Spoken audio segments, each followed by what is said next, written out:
Hello everyone, जय जगन्नाथ, नमस्ते। मु Reena Tripathi, welcome back my channel Odia Jagat. आज मु बनाऊँची पिज्जा पास्ता। पिज्जा पास्ता पई सामग्री होची, चलंतु सेति पई सामग्री देखिबा। Pasta, chilli flakes, salt, chicken masala, chilli, onion, tomato sauce, oregano flakes, pizza flakes, Amul cream. नहीं 2 स्पून कॉर्नफ्लोर जगह आपण मैंने मैदा भी यूज करिए। गैस रे कढ़ई बसई, कढ़ई हीट हो सारे, तहरे मु तेल पकईदेली।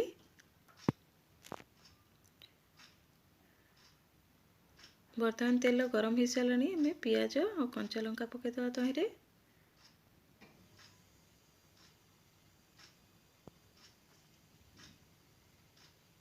पियाज कंचा लंका को टिके फ्राई हो सारापर आम मुझे 2 स्पून टमाटो सॉस से गुड़ी पकईदेली। मुझे भल भाव फ्राए करदेली।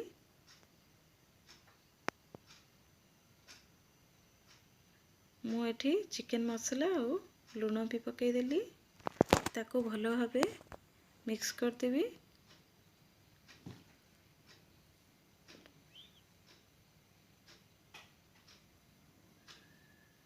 बर्तमान एबे पास्ता पकईदेवी।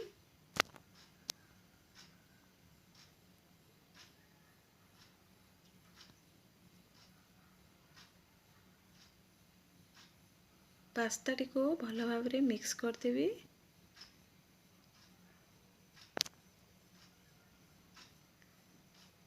मुझे लंका गुंड पकईची। आपणकर टेस्ट हिसाब रे आपण को राग दरकार माने लंका गुंड पकांतु, नचेत पकांतु नहीं। मु भल भाव मिक्स करदेली।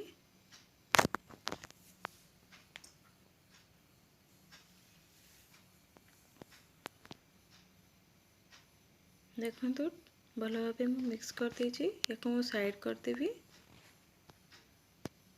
गैस रे मु कढ़ई बसई देली।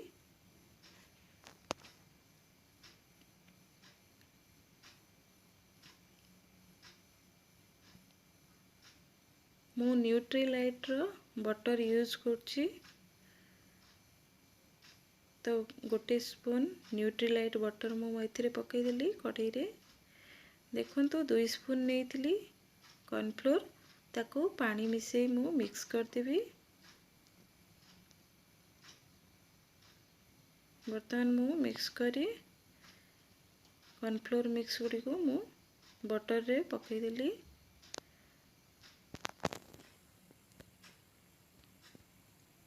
ताको भल भाव मु मिक्स करदेवी बटर सहित। बर्तमान मु पास्ता गुड़ी को एथिरे मिक्स करदेवी। पास्ता गुड़ी को पकईदेली। बर्तमान या ठीक से मिक्स करदेवी पास्ता गुड़ी को।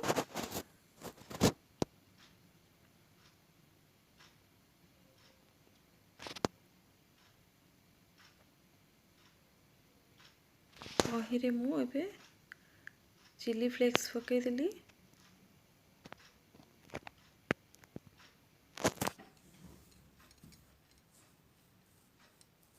बर्तमान पिज्जा मिक्स फ्लेक्स पकईदेवी। एबे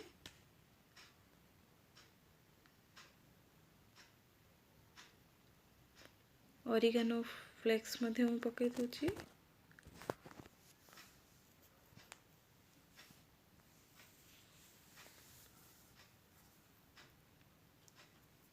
बर्तमान अमूल क्रीम मु एथिरे पकई दूची।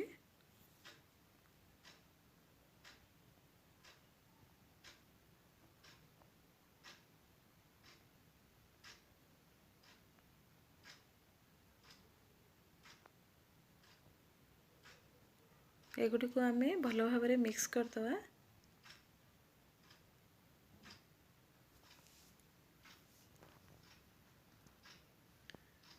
एगुड़ी पिज्जा पास्ता को बड़ माने और सान माने खाइया बहुत भल पाई थांती।